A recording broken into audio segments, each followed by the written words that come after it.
Сәлеметсіздер ме, құрметті көрермендер. Бүгін біз сіздермен бірге жұмсақ әрі тез болатын кексер дайындайтын боламыз. Ал енді кеттік. Оған 2 жұмыртқа, қант, сүт, ұн, май және разрыхитель керек болады. Табамызға 2 жұмыртқаны шағып, жақсылап араластырып аламыз. Егер де үйлеріңізде миксер болмаса, венчикпен де қысаңыздар болады. Оған қантты қосып, тағы да араластырамыз.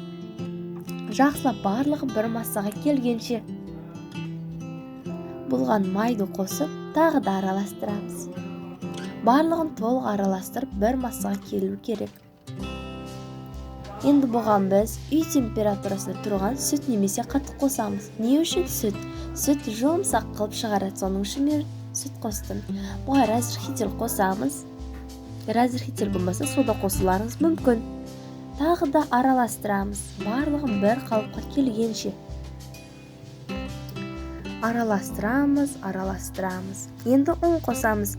Ұнды қосамыз. Мен алдын ала ұнды жақсылап елеп алдым. Не үшін? Елгезерден өткізу керек. Не үшін өткізу керек? Неге десе кексіміз, әрбір қамырымыз жұмсақ, әрі тез көтеріледі. Соның үшін өткізу керек. Және 3-4-ке бөліп саламыз кекске. Міне осындай қамыр дайын болады. Менде 400 граммды ұн кетті.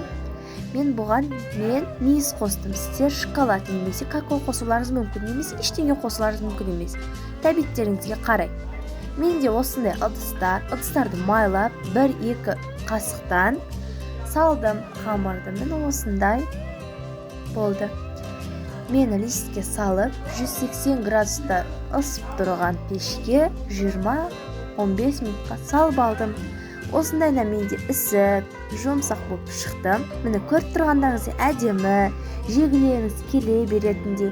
Балдарға өте ұнайды, немесе мейманға барғанда дастарханға ешқайсы адамды ұялтырмайтындай іс болып шығатын кексер дайын. Басы өз қалпына келе береді, мыжылмайтын кексер.